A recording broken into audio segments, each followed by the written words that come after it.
Eu sei que Caco Marques está se divertindo, eu vou correr para aí, mas vai adiantando aí, Carla.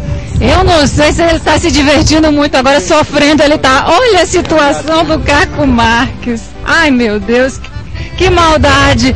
Ô, Caco Marques, eu vou te entrevistar assim, no meio dessa flexão.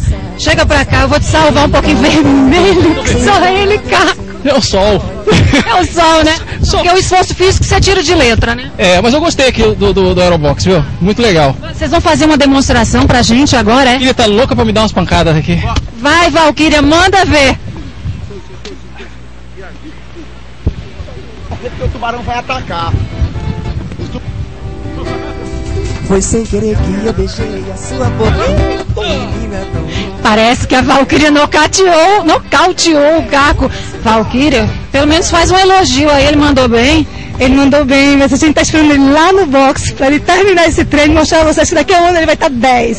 Vamos mostrar o Caco aqui. Obrigada, Valquíria. Obrigada, pessoal.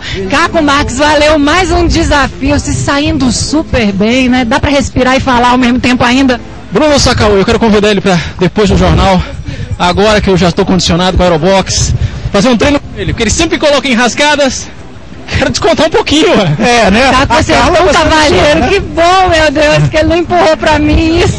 De jeito nenhum, né, gente? De jeito nenhum. Bruno Sacau, que é um pouquinho maior, ó.